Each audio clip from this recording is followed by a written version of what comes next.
Hello, everyone, and welcome to Simply Technical. Back here again, episode 34, and our first guest since returning from our break. We took a little break, Connor, if you didn't know.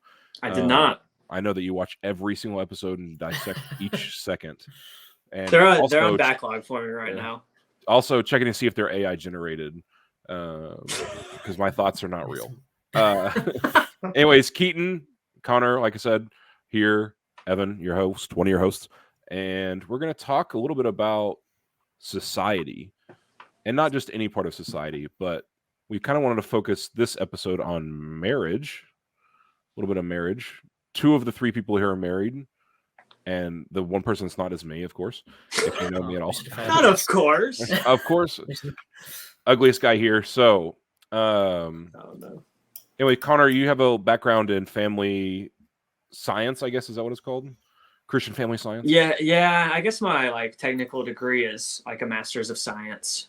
I guess I don't really know. My graduate degree is in marriage and family therapy. So yes, I am an active therapist right now. My technical license is going to be just an LPC, but that was because of legal jargon in Oklahoma. It doesn't really matter, at least to me, in title. It's more in training. So my training's in MFT. And so this will be kind of a cross section of society that you see, and that we're going to kind of analyze a little bit and just talk about. And I guess the big thing about marriage is like, I don't know, I heard the stat a while ago, we kind of talked about before, 50% of marriages end in divorce. And I don't know how true is that, like, and even if it was 50%, like, kind of what are we seeing as society degrades as far as marriage goes? Yeah, and you guys asked me to think on this, or these were the topics. I'd written a little notes on both. And I know we mentioned marriage, but I think I'm going to start with community, at least in a little bit, because I think that leads into it a little better. And I mentioned to y'all just a second ago, we were talking about it in class yesterday, and so we were going over some of these things of general history, right? Like I'm not necessarily a history buff, but general history you can look at and think of small groups of people like surviving together. And as we've progressed and as history's gone forward, let's see, what's one of my biggest things?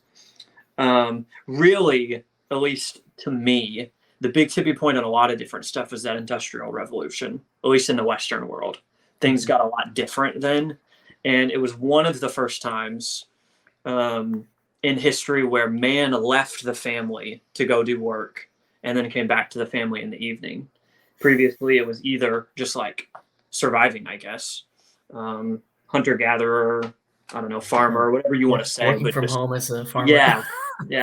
Like, I don't know, essentially slave. Like, I don't know. You could lots of different ways, but this was one of the first times where you would leave your family and then come back. And at least in my opinion, I've kind of got a cynical view on technology. And that's easy for me to say because I'm benefiting from all of it. But most of that has, at least in my opinion, progressed towards making things better, making things easier, more efficient. And then especially since like the 80s and 90s, at least in my point of view, more like personalized. Like the stuff that's in your office right now, Keith, is probably different than the stuff that's in Evan and the stuff that's different in mine and the way we do it. My iPad is personalized for me. My TV in the living room is for me, my lights, like all that sort of stuff. And it's all individualized, which is great. Like that's not necessarily a problem. But in general sense, technology has advanced away from community and more towards like individual thoughts. And that's gone at least in several different areas, work and just general technology in general. Mm-hmm. And that's a really broad way of looking at stuff, but that's at least I think an okay place to start of where marriages have gone differently now, where it's obviously was different in the 50s versus now, the 1800s versus now, but at least on some level, left families and units and small communities because we are so connected, then nothing really needs to be connected. Like, I don't have to be in the same room with y'all right now to talk, even though we're 150 miles apart. Yeah. So can I expand on this a little bit? Because I also like talking about the Industrial Revolution and how it changed society. But you mentioned that, it was the first time people were going out of the house to work and coming back in the evening. And that's definitely true. But I also think another aspect of it is, for the first time ever, people were leaving small towns and moving into big cities where there were opportunities to work. So when you before you were raising families as, sort of in a sort of collective way, everyone, all the family, the extended family was usually all around. And now, as we've progressed towards this more automated and work-based society, we move to the big regions of work, like New York. Big cities are where all the density is. Like, you could see the massive decline in population, rural populations, and the simultaneous uprise in urban populations. So also, I think that is also a big factor in community. And even though we're more dense than ever, we're also somehow more alone. Mm-hmm. Yeah.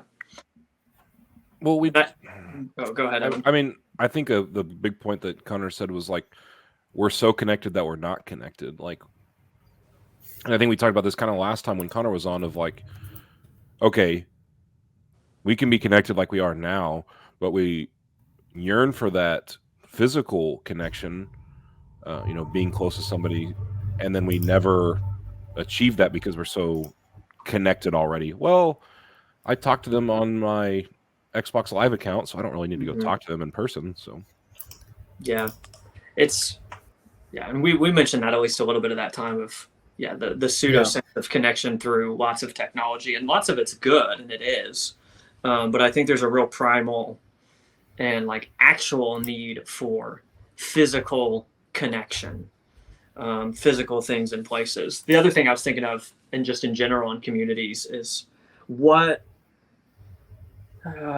makes them close? How do you feel connected to a group of people, or just even just an individual? And I think that just the biggest consensus would be through suffering.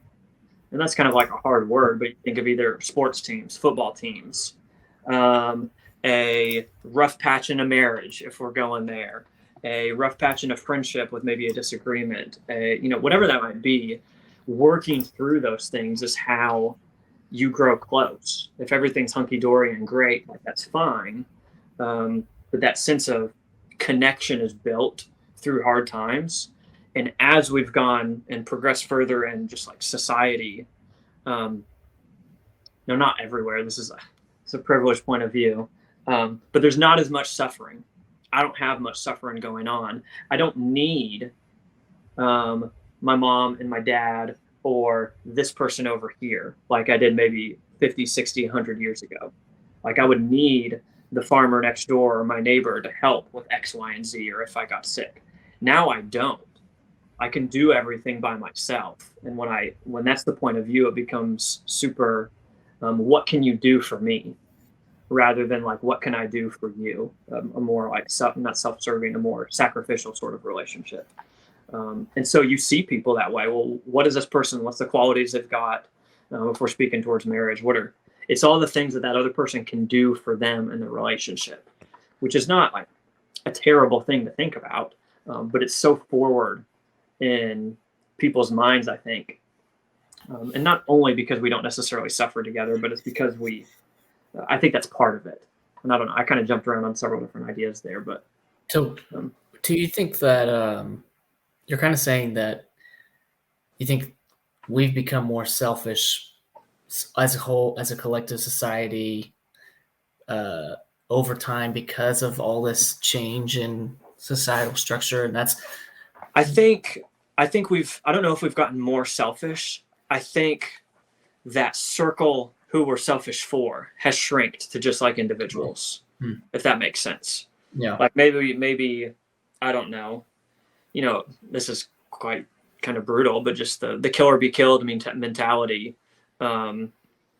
well, that would expand to like my little community, the people who are in my village, the people who are in my small little town, because I needed all these people.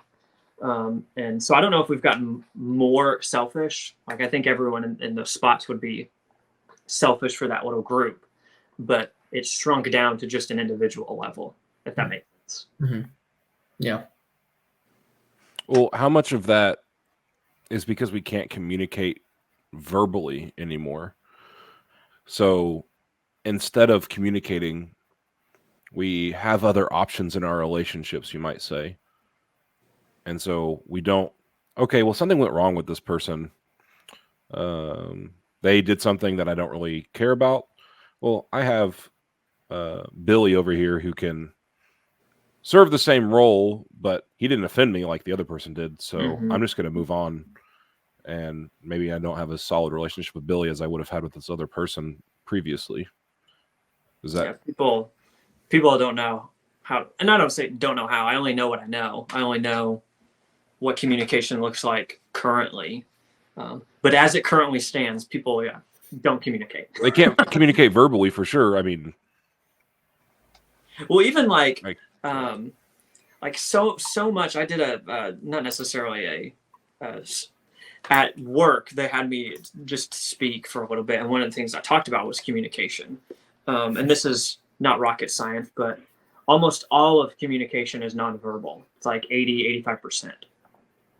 It's the tone, it's the inflection, it's the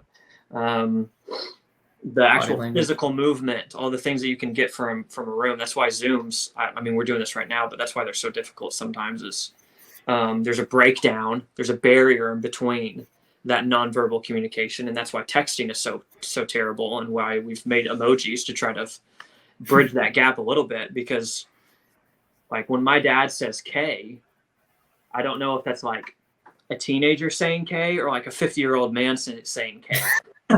Like those are way two different things. And I could get that super easily if I'm looking at my father. But if he sends it over text, I kind of have to infer some of those things. And people are communicating so often, like me included. The big important conversations I had early on in my relationship with my wife as we were dating happened over text. We didn't do them in person. And part of that was because we were scared to do it in person. But part of that was just because that's the way we do things. But they would almost always go terrible because it was like we're not communicating well because there's a huge gap. And then even, I think I mentioned this last time too, with like, I don't want to throw my brother under the bus, but he's a little bit younger than me and closer to his age group, and even younger than that, are just doing like Snapchats. It's like just super quick things. And so we lose the ability, we're not having much practice communicating face to face. And so then when you get in this intimate relationship where you need to go several layers deep in order to be connected, well, inherently in that there's wounds, there's hurts, there's things that you guys in a marriage that we're thinking of, or any sort of close relationship, have to work through. Well, if we don't know how to talk or like be in that fire, be in that, what's the right word?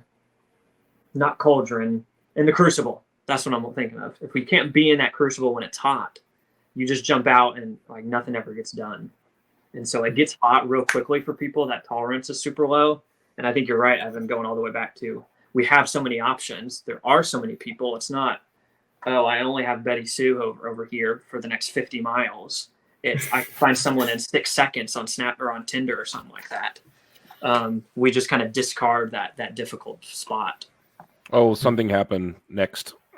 Mm-hmm. And I think that goes for any type of relationship, not just a partner, a close relationship, like you said.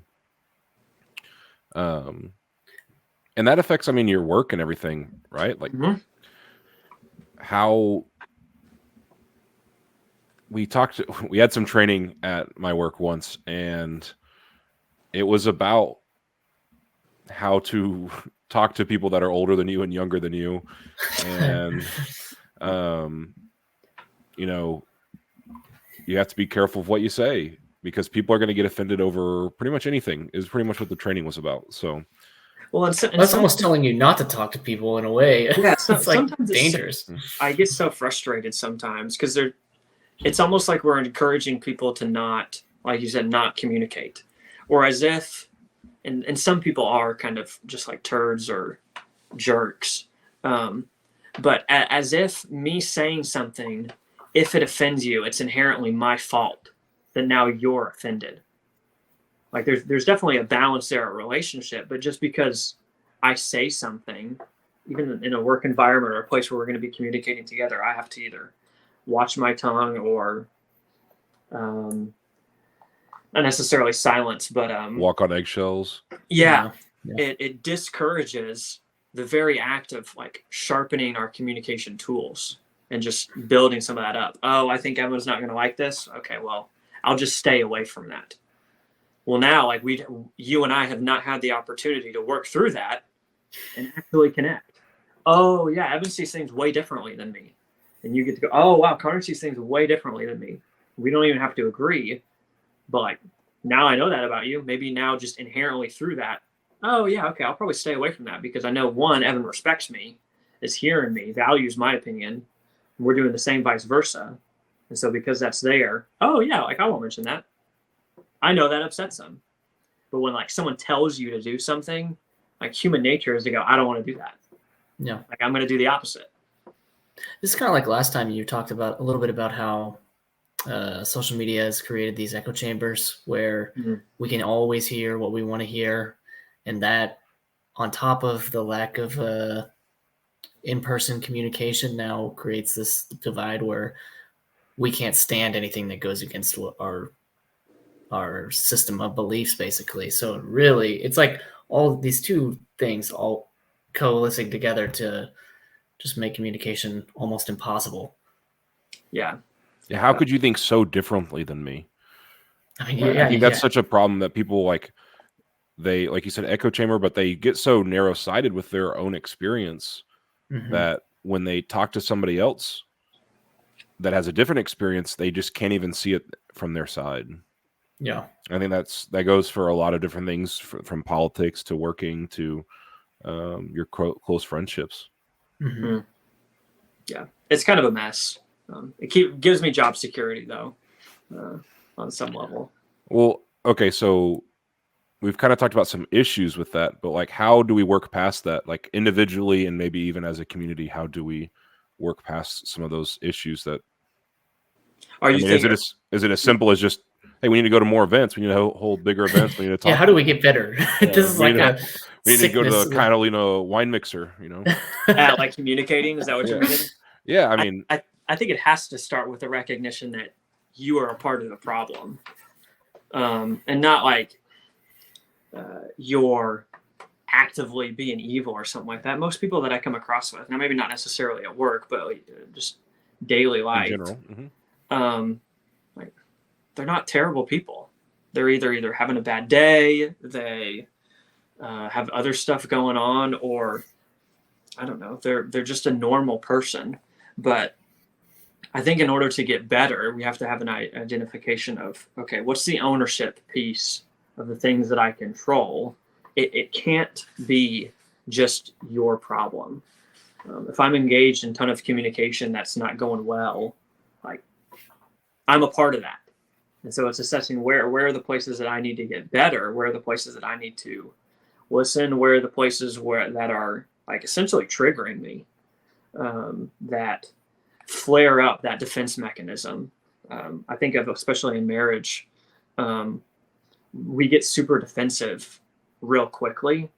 And part of that defense is putting up a shield and walling ourselves off. But part of defense is also like stabbing and poking back.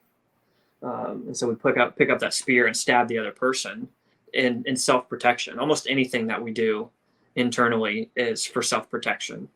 Our brain's like wired that way. It doesn't often find like super helpful ways or super healthy ways, but it just finds the quickest way. And so I can wall myself off and I can be an ass and say something rude or mean, and you're going to back away. And then from there, like, okay, the immediate problem is fixed, but then nothing else is different. or it keeps happening. So then go, wow, why does everyone stink? Well, maybe because you stink a little bit at communicating. But that's, even that point is hard to get to for some people, of recognizing they're doing stuff wrong. It takes a little bit of humility, and not a whole lot of people are willing to admit some of that stuff for whatever reason. Yeah, I my previous job. Sorry, I keep going to back work experience. I feel like an interview. My previous work, I did this. But one of my previous jobs, I felt like I was the only person that ever admitted they were wrong, that they ever did something wrong. And it's just like, at that place, I think everybody was so scared they were going to get fired that they were afraid that, okay, if I did this wrong, they're going to fire me. Like, uh-oh. Like, no, they won't even fire the guy that doesn't do any work. Like, they're not going to fire you because you messed up once. So I don't know. Maybe that's the part of the humility thing that you're saying, of you got to admit when you're wrong. Like, if you're never wrong, I'm sure that's a narcissistic trait. Yeah. And that's, you can take that to work. You can take that to any sort of relationship, not necessarily marriage, of needing to admit or to take some responsibility in like your life. If these things are happening to you, it's like, okay, what do you want to do about it? I hate like victims, and not that sounds bad.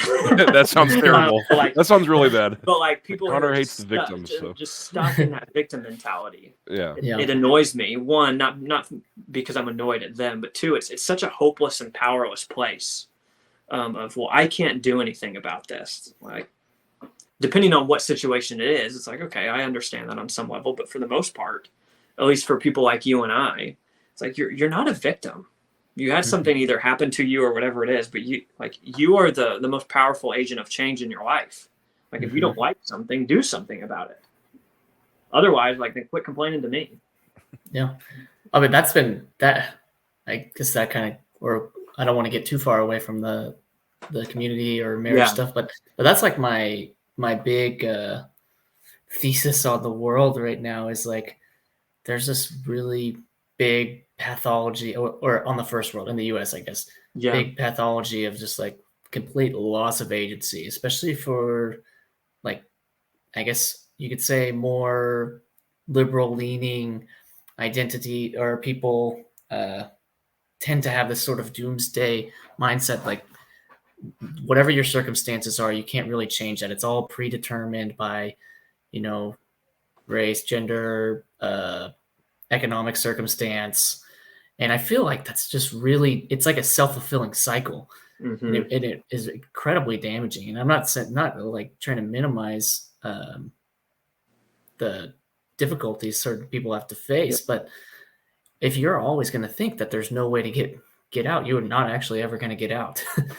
There's like some really strong research on just the power of your own thoughts. I was reading a book the other day, and this is just from the book. I don't know. I didn't do much research on where she got this from. But there are two things that she pointed out. Of one, they did a study of some old men. They were like in their 70s, and they took one group and they told them to act as if you were 20 years younger. And they put them like in this monastery, and they made everything like it was in, I don't know, whatever that 20, I think this was in the 70s. So they made it look like the 50s. They had no mirrors. It was just pictures of their younger selves. All the magazines and books were from the 50s. The TV shows that were in there were in the 50s. The food was like, everything in their environment was pure nostalgia. Nostalgia, I guess. And then they had another group just kind of like think about it, I guess.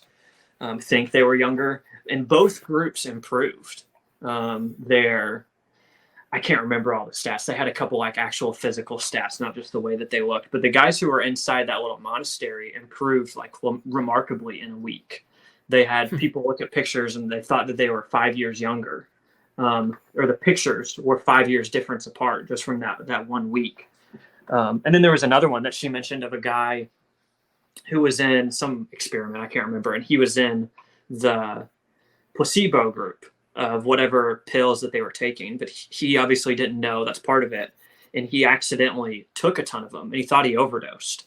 And so he like rushed to the hospital, had all these like symptoms, was freaking out. And he did, like, his heart rate was elevated. I can't remember what all that she mentioned in there. So they had the scientists come in and they were like, yeah, he just had like sugar pills. Like there's nothing going on in him. But since he thought he was overdosing, that's the way his body was responding. And so all that to be said, if you're like, it's not a bad thing to be pessimistic, but I wouldn't say it's a good thing. Like, there's a ton of research that says optimism is like kind of a better way to see things, to be hopeful, to be things in a positive way. And you can lean either way or whatever, but there's tons of research that says, like, I'll throw my wife under the bus a little bit. She does lean more pessimistically. I lean more optimistically. And it alters the way we view the exact same situation. Yeah. I see something, we were at the airport and a couple good things happened. She's worried about losing her bags. So she thinks, oh, a couple things have happened. It has to be like something negative has to happen. We're definitely going to lose these bags. And I'm over here like, no, like, we're having a great trip. What's the worst that could happen? Yeah. Who matters or who cares? And we didn't lose our bags. And it wasn't because I thought we weren't going to, but it affected like 4 hours of our day. Like, I wasn't worried about it, and she was a little bit, and she's not like freaking out about it, but that's just a silly, stupid example of the way that we think about things, this victim idea that kind of, well, I'm just pigeonholed into being this, and this, therefore I can never be anything different. Well, it's like, well, yeah, you can, because you don't think you can. Like, what other option is there? Yeah. It was like, it was a huge thing that set apart America, especially in the early times, from other countries, was this like incredibly overly optimistic, maybe a little bit stupid, naive. I call it the naive optimism that really built America, where people thought, well, I could just, build this America. Yeah. I could do whatever I want. And then they did stuff. I mean, of course people failed, but we've just like completely lost that. And I think that is a big reason that a lot of things have slowed down in the US, like economically. And we have such a larger a burden of mental health issues as compared to other countries. It's pretty insane. We have a major drug problem here. And I think that is a little bit upstream, as we've just completely lost the optimism of the American ethos, basically. Yeah. And I'll do a little story on maybe it's a study, maybe it's a preacher story, I don't know. So they got these candidates, men and women, got some candidates, and they're going to do a job interview. And you might have heard this before. They're going to do a job interview, and they gave them these, like, they said, okay, we're going to put scars on your face, like fake scars, like makeup scars. They put scars across their face and let them look in a mirror as they did the makeup and everything. And they're about to go into the job interview, and right before they go in, they do the touch-ups, the last touch-ups, and completely remove the scars without them being able to know that they removed them. Mm-hmm. They go in the job interview. They do the job interview, and after they got out, they did a post like, "Oh, what'd you think of it?" And like, man, they hated on me. I had these scars on my face. They hated my job interview, and I felt like I was discriminated against because of my scars. And, well, they look in a mirror. Well, you don't have any scars, kind of this, well, you're going to be a victim. We're going to make you a victim. You get into it and you feel like a victim because you've been told you're a victim. So I don't know. You might have heard that before, but no, I hadn't heard that. And I've heard that one before. Did I miss Probably anything? Maybe from you. No, I don't know. I think maybe I can with it myself. Who knows? Yeah. And they're like, I think they trickle down, or more they expand upwards, as we're thinking about or talking about marriage and community and just like America in general. I think we have, in that process of expanding or growing, we have devalued like community, and we have overvalued the like individual, which puts you, I'm sure, I think both of y'all have mentioned you've traveled to different places. Keith, you've been, is it Italy? Was it Italy? Yeah. You just went or haven't gone? Last year I went to Italy. Last year you went. Okay. I think that Italy is a really great example of not necessarily small communities. The only places I went were relatively big cities, but you got still the vibe of people valued families. Yes. They valued like hanging out together and not just doing work and growing and building and doing all the stuff. They valued like different things than we do. And then the ways that their communities are set up, part of that is because like it's been that way. They had to be close knit together. America wasn't necessarily that way. So it's not like we necessarily did it wrong, but you can walk everywhere. You can do stuff in your community. I live in a place where I'm a block and a half away from like a cool part of town where there's always things going on. I think I mentioned to y'all a second ago, there was a car show last week of just people with all their cars down there.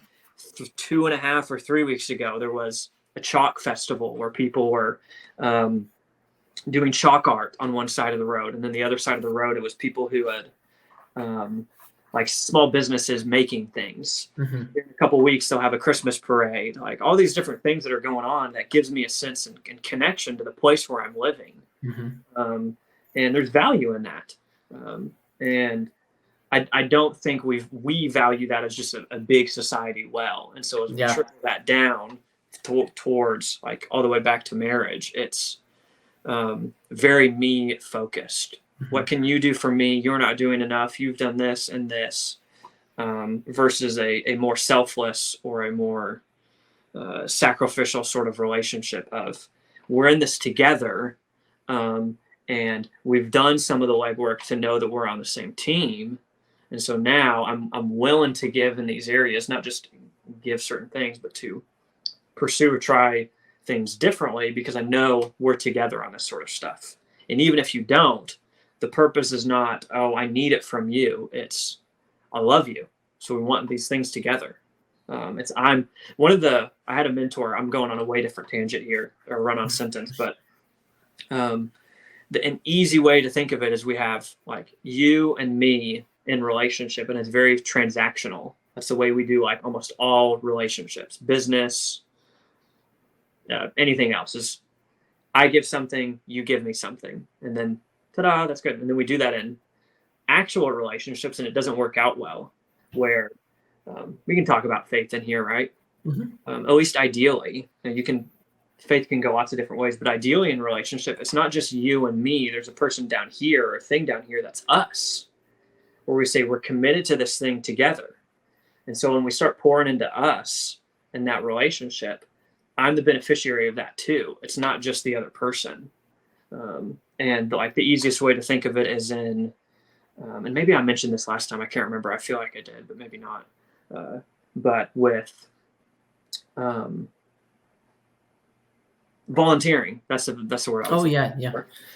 When you give in volunteering, or if you do it well, people, if you ask them about it, they're like, oh yeah, that was great, but I got so much more out of it than what those people did. Like it was so nice for me. And that's like, I think the easiest example of when you're giving to something greater than yourself, you get like more in return back. And it's the same way in just individual relationships. When we give to something that's greater than ourselves, we get that back. We're the beneficiary of it. And I think I see so many relationships right now where it's, what can you do for me? Or that transactional sort of relationship. Well, and to build off the transactional side of like, personally, like, well, I don't want to get screwed over. Yeah. Like, well, if I get screwed over, that means I'm giving more than what it's worth. So it has to be equal, or I have to get more. And in a relationship, like, you can't think that. If you think that the other person always has to give more, they're going to get burnt out, and it's just not going to work out. Yeah, something really interesting. It's not even a bad thing. It's a very good thing.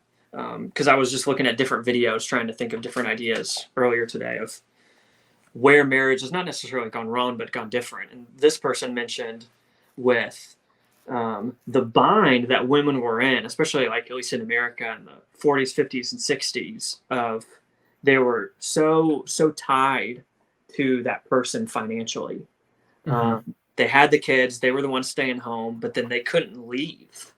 And as women got more and more rights, which is great, Now women are almost close to 3 times more likely to be the one to threaten divorce. They have a lot more power in the relationship, which is not, there's nothing wrong with that, inherently at least. But then we don't value marriage very highly. We take this vow, and then it's like, well, my vow doesn't really mean much. Like, I'll just get divorced. And there's grounds to do that, but like not as much as we would like it to be. Yeah, I think there's like a sort of I guess it's a sort of changing misperception, but I feel like, growing up, my impression was always that men are much more likely to initiate divorce. And that doesn't seem to be the case, like you just said. Did you say it was women were 3 times more likely? It's definitely 2. I think it's closer to like 2.5. Yeah, I feel like I wouldn't be surprised if a lot of people misperceive that in society. Well, because it's changed. That wasn't always the case. Yeah. But now, it just is. Well, do you think men are inherently more tolerable, or tolerant? I guess is that Inherently. Well, we'll put up with whatever. Okay, went bad. I don't know. I don't know. Maybe that's a loaded question. No, it's not loaded. I think men are, through history, through time, and then just through habits now even, the emphasis on men is what you do and your performance. That's where we find a lot of value. And then especially in the family, traditionally, now that's always changing right now. Me and my wife both work. And for a long time, she was like the breadwinner. The man provides. That's the thing that they do for the family. And now it's not so much the case, but I think men are a lot more likely to just completely check out. They numb themselves out. I'll just get invested in work or something else. It's not worth it for me to leave, but I don't really want to stay either. So I'll just check out. And it gives that glimpse or that perception of more tolerable, when in reality, I don't know if it's more, it's just different. Women are a lot more likely to voice their concerns. So on a more edgy question, just with the changes in economics and, you have more women in the workforce, do you think this, just on a basic, like, evolutionary psychology level, has completely changed it? We're not really like programmed for this shift in relationship dynamics. Power dynamic. I think there's some like real credibility to that. I don't know if it's better or worse, but I think you would be wrong in saying or acting as if this not new, but the way we do things now is very different than the way it's always been. And the way it's always been has had its problems. It's not perfect by any means. It's probably been super flawed in lots of ways. But like I just said, now, a lot of my value is not based on like just going to the factory and getting work, or just going out on the farm and working the fields all day. My wife is gone too. So she's taking up some of my spot or place in the family. And now I have to come up and step up and provide some of hers.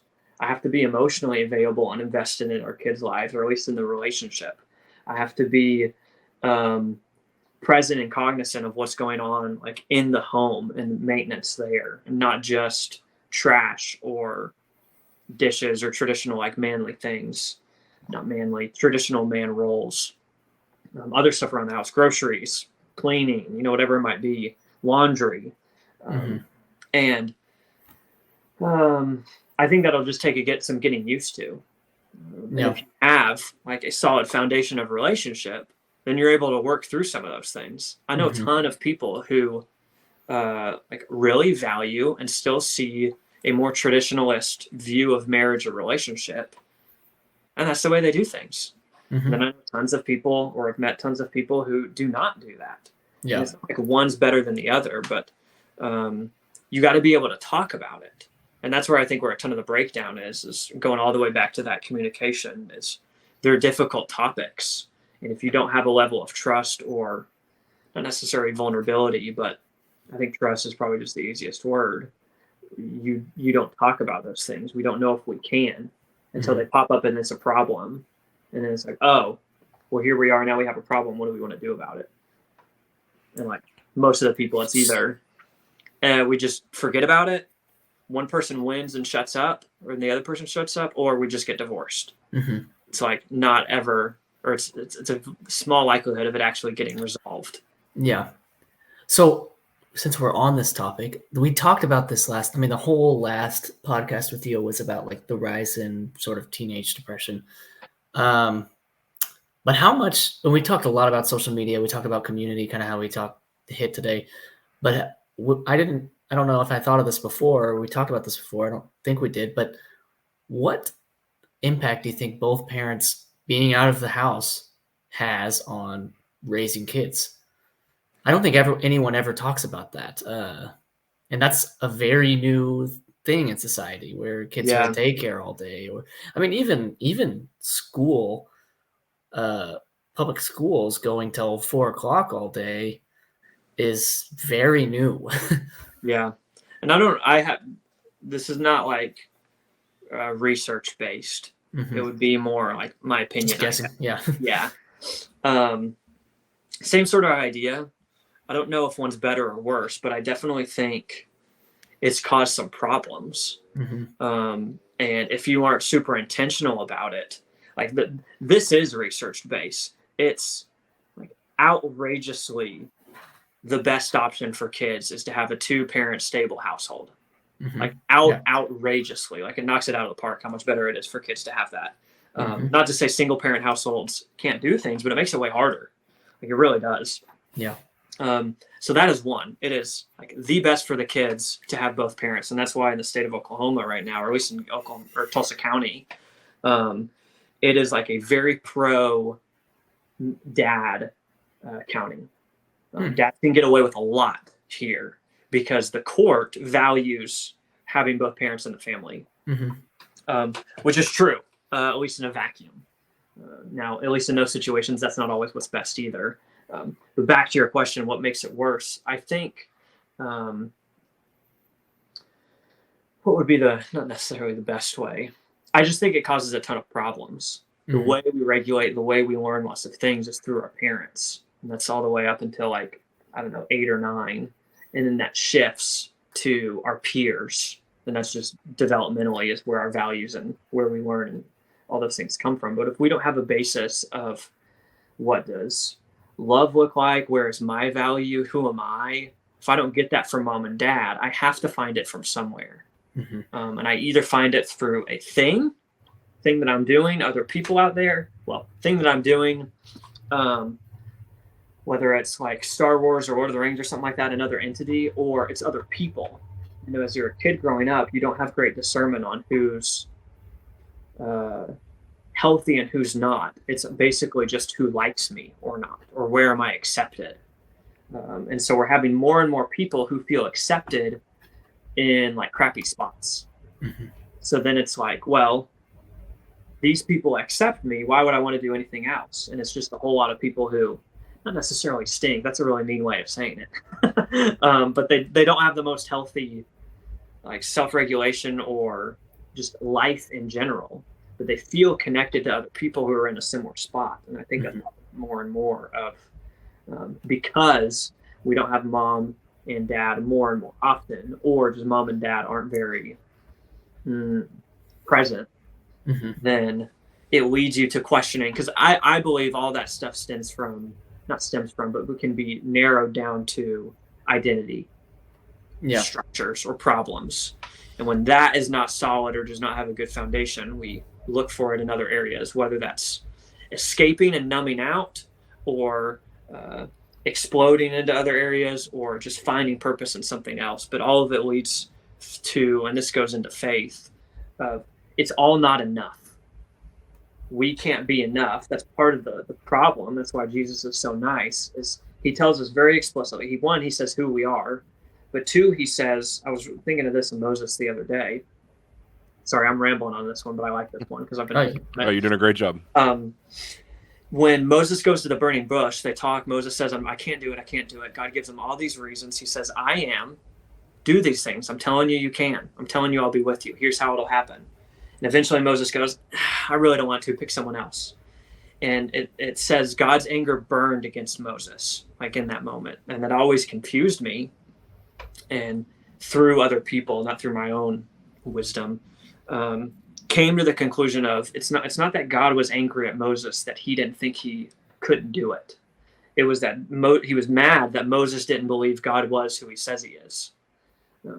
And like that problem right there is like, I know you're not enough. Like you can't be. I am though. And that's why you have to lean on me. And it becomes that nice intertwining of you are enough through me.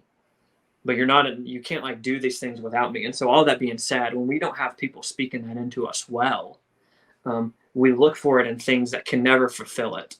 And so we're always left with this, not necessarily emptiness, but there's problems there because we're looking to achieve or to find value into something in ourselves that is unachievable.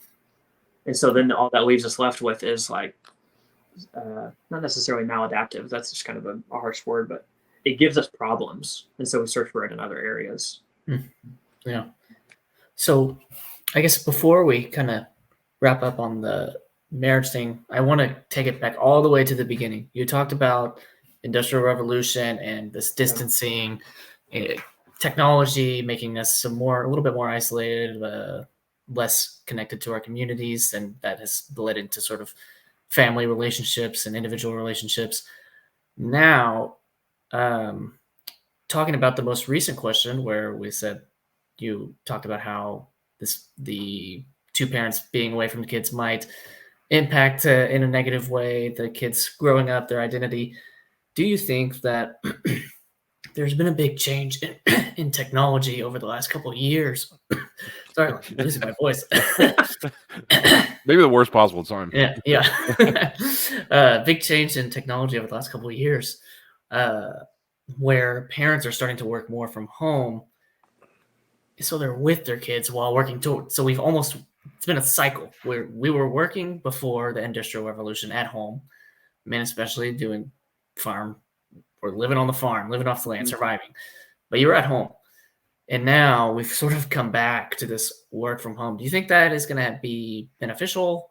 Do you think maybe it doesn't make a difference because we're locked on the screen anyways all day? Yeah. Or I think it probably has just as much potential to do damage that it does harm. Damage that it does good. That makes sense. I think it all depends on like the individual there who's doing that. Mm-hmm. If you're intentional with your time of, okay, I'm going to be home. I need to be working for X amount of hours, but then I don't have to waste time driving. I don't have to waste time lunches, or maybe my lunches get to be with my kiddos, whatever that may be. I think that's great. Like I loved when my dad worked from home. Now I still didn't see him very often, but I got to see him randomly in the kitchen. Or if it was a Friday afternoon or something, he would work super early in the morning so that when we got off, we could do stuff together when we got home. Like that's great. If you're intentional about it, then I think the other side of that coin is, I need to get out of my house. I need to escape. Well, that for sure with parents, but and this is research based too. Is it's way worse. It's worse for a kid to be neglected emotionally. And what's a better way of saying this? It's worse for a parent to be home but not emotionally present than it is for them to be actually gone. And it's also worse for them to be physically abused than it is for them to be emotionally. And I say worse as in it's harder to heal from. One, you can there's things that are kind of subjective there that is like at least technically worse, but at least in part of the healing process, that's better. Or there's differences there.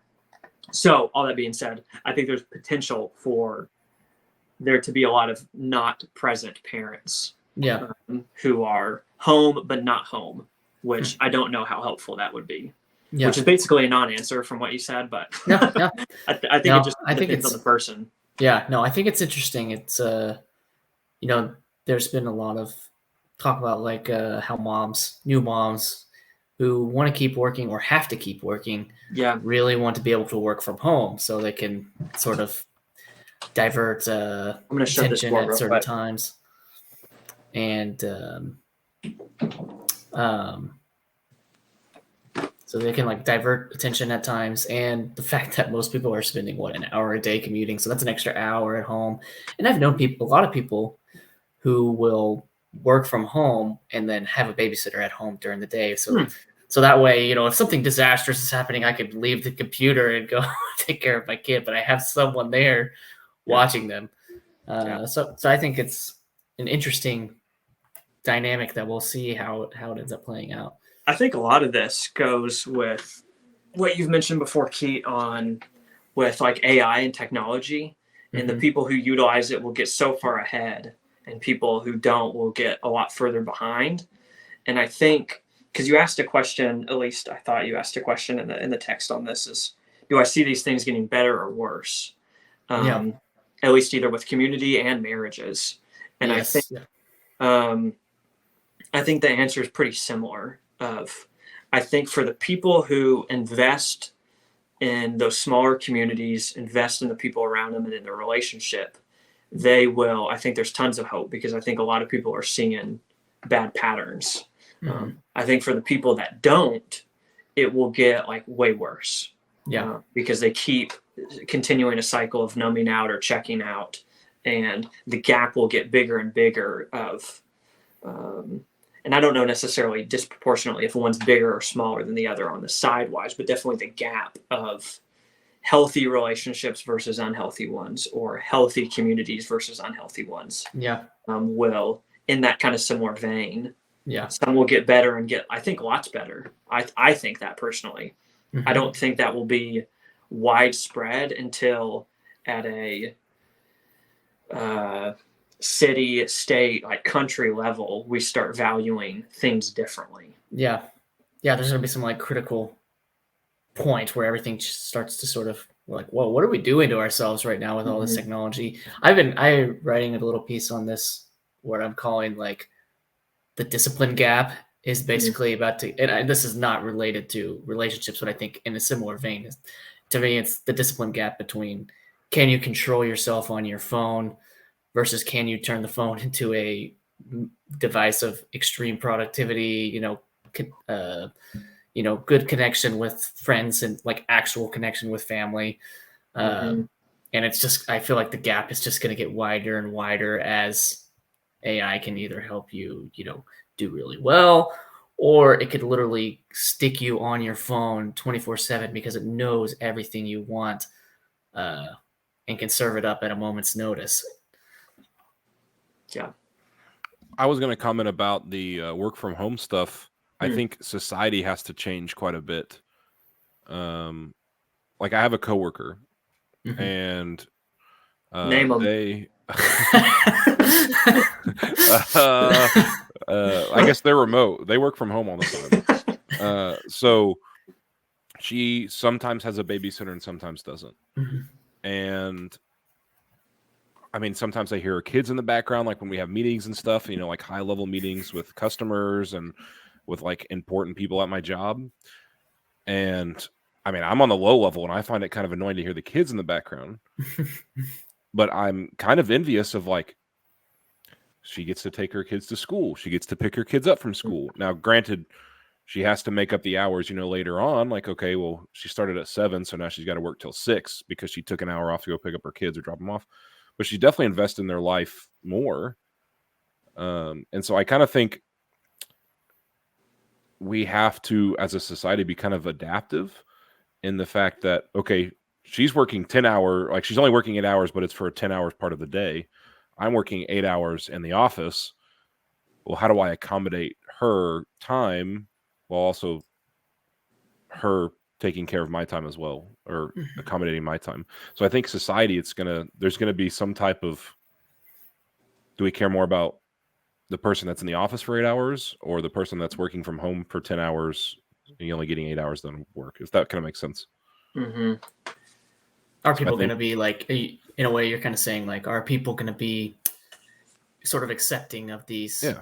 parents who are working / are they really working as hard as me? Because Yeah. I'm in the office and they're not, and they're, with their kids. That's what you're kind of saying. Yeah, they're distracted at home. Yeah. But like I want that. I think that it should be like that way. That we should be accommodating. But it does kind of suck for me if I have to like, oh, she was with their kids so she didn't get enough done, so I need to work harder to overcome that, and then I'm gonna be my relationship with that coworker, I guess, could be seen as negative because, well, now I have to do all this extra work. I'm giving more than I'm taking, or getting equal. So, well, I think there's like some very layered things there. I'm guessing you're probably a lot nicer than most people on this. There's a lot of people who really can't stand kids, and I do think that is actually, now that you mentioned it, that sort of scenario is going to creep up a lot in the workplace. And yeah, that kind of worries me, because I feel like we should be like valuing that sort of, obviously what you're saying kind of sucks, but at the same time, you also see like, well, this is actually very cool that she's doing this. I'm glad that she has that opportunity. Yeah. It's very cool for her. And, it's, to me, it's kind of like, how do you learn to sort of tune out, if, for instance, with the meeting thing, like where you hear kids in the background? I hear that all the time. And I'm really good at tuning it out because I literally grew up in a house that was so everyone loud. was yelling. Yeah. And it's funny that you mentioned that, because I have such a different outlook on it than like Lydia does, because she didn't ever grow up in a loud house like that. At the beginning, when she first started coming to my family's house, it was like, this is so chaotic. I have a headache. Like, and for me, I'm just sitting there like, it's normal. Like, I'm just it's white noise. But I think a lot of people will end up having that sort of situation at work where kids are in the background, which has never really been experienced before, which will be very interesting to see how those things play out. Well, it kind of like, what's the country that you get to take a siesta? It's Spain. Is it Spain? Yeah. Where like, okay, well, guess what? Your hour, you get 2 hours for lunch. Hour to eat, hour to go home, and hour to take a nap or whatever, get some errands done. Like, I almost feel like that is how we kind of overcome that. Of like, okay, well, it's 3:00. I'm gonna get off and go pick up my kids, and I'll work, the rest from home or whatever.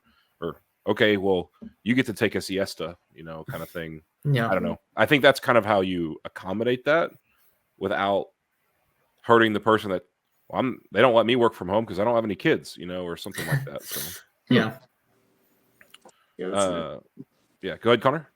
Oh, I was just thinking the like workplace dynamic is interesting, and this is a different topic, but the effect on like either your manager or your boss or whatever it is, their perspective on some of these things like goes top down. If they're tolerant of it, it sets that example of, okay, like us as a company or at least a branch or whatever it might be can be tolerant of some of these things or inviting, accepting of this stuff.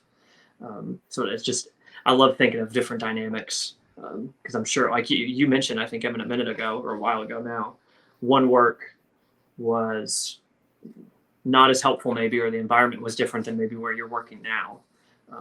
And that matters, like that the places that we work in matter. So that really doesn't go anywhere, but I just you're fine for those. Any final thoughts, closing thoughts?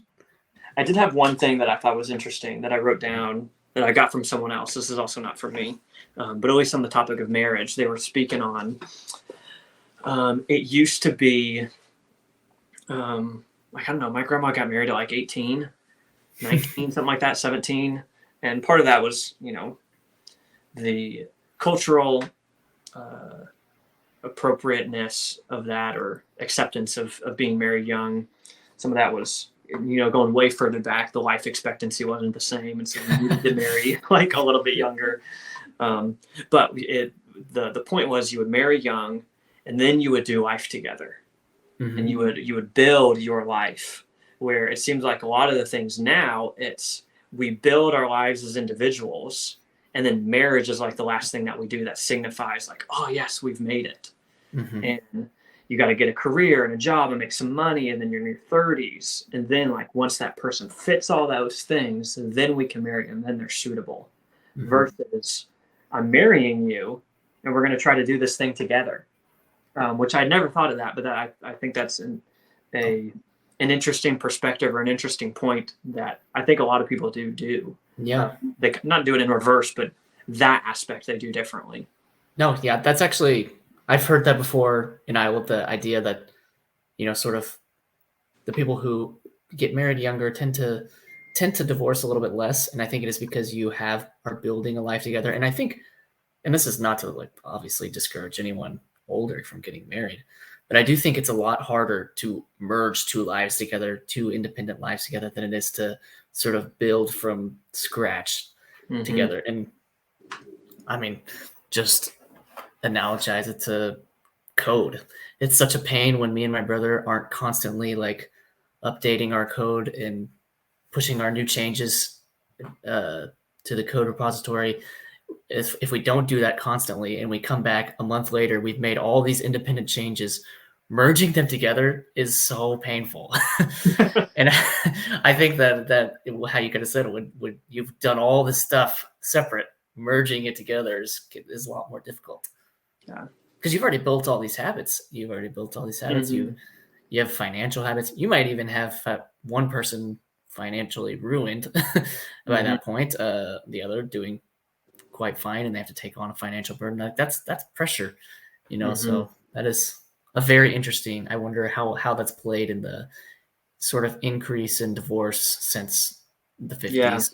I think it goes back to that kind of general point we were talking on of very individualized or me focused versus that together. Because I don't think that's a controversial statement to say it's hard to merge two lives. And it becomes, well, how am I going to connect, like do this my way with your way? And it becomes a lot of compromise, and it just can be difficult versus, I don't know what the heck we're doing, but we're doing figure it out together. We're in this together, and we do or we don't figure it out, but like we kind of have to. Yeah. And you build that together, and you go, most people, at least from my experience when I talk to, they talk so fondly of their relationship when they had like the least. Nothing. Yeah. Because they were doing things together. Like that's the time where they built. Not that there are times after that stink or that you can't get that if you marry later. It's just, it's hard. You've already done half of the building. Like that goes to like, okay, you struggle at the most probably those early years. Well, guess what? We struggled and we grew together instead of I struggled with that by myself. But I also think, okay, I'm 35 and it's been 4 years and I'm kind of tired of this person. Well, I kind of know what I'm doing without them already, so I can just leave. Yeah, that's interesting. It seemed better without him. Yeah. Interesting. That, I mean, you Evan just circled back perfectly to the beginning where you talked about like suffering and growth at an individual level seems to also be can be a complete breaker in a relationship or potentially a builder if that suffering is sort of suffering and building something together. Yeah, that goes way into the weeds, or I could go way into the weeds, but going all the way back to that crucible idea. I think all relationships, whether they're romantic or anything else, if you're wanting to get the way you get close and intimate, and not like physical intimacy, but relationship intimacy is through that crucible. You've got to be able to jump in. The relationship has to have some sort of integrity, like in that bowl. It can't also melt with the heat. The bowl has to be a safe place in order to be able to hold whatever's in there. And like whatever it is, gold or any other metal, or maybe not any other metal, but at least with gold, they do that. They get these big patches of gold if they find them. They put them in those big smelting pots, and all the trash and dirt lifts to the top because it gets so hot. The gold melts and sinks to the bottom. They cut off the crap at the top, and you're left with solid gold. Well, that's what relationships need to do, but most people back out for lots of different reasons. But I think the beginning stages, wherever that is, that's where your habits are set. And if you can set good habits of hopping in there and finding a way out of it, you can exponentially shoot up. And if you don't, then not that you're doomed, but you're definitely doomed for problems. Mm-hmm. Yeah. Well, I think that's a fantastic place to end. Wait, I have to say one thing. Oh my goodness. Yeah. Or I have to ask Connor one thing. We can't go super deep into this because a very deep question, Okay. but just in simple terms, why should people get married? Why should people get married? Yeah. What's the point? What's the point? She can take half. Why should people get married? Yeah, that is an interesting question. And I guess I'll give the caveat. I don't think you need to be married. There's nothing wrong with not being married. You definitely need relationships, though. And whether that's through community, like we've been talking about, or something else, you need relationships. That's inherent. Going back to at least biblical terms, like God said that it was not good for him to be alone. And that's not alone as in he needs a wife. It's alone as in he was by himself. He needed someone with him. I think the value in marriage is, one, learning how to do things or becoming a more selfless person. Ideally, that's what can happen through a relationship is it becomes less about you, more about something else. Gives you more future focused, especially if you have kids. It's less about me. All I care about is till when I die. It's I've got a kid coming in like 2.5 weeks. Like all I can think about is, well, what are things going to be like for him? What are things going to be like for him in 20 years? It takes the focus off of you. It gives you a partner to do things together. We all want those sorts of things, so that's a good place to find it. And then there was another thing I was just thinking of, but I already forgot it. I guess it not necessarily motivation, but it can give you some motivation of purpose in life, of not finding purpose in the relationship, but what do I want to do? I want to build, I want to grow, I want to make things better, not just for me and just to make it through, but for like us. Yeah. No, I think. So, I don't know if that answered that. That's a couple at least own personal reasons, but I definitely think there's good reasons and bad, but I think the good outweigh the bad by quite a bit. Yes. Yeah. I think the important thing is so that somebody inherits my money instead of the government. That's not a bad way. Someone can get it. I'm kidding. I mean, not really. That's a good benefit. Honestly, that's not the main reason. Yeah, it's not a bad one. It's up there. Yeah, it's like second or third.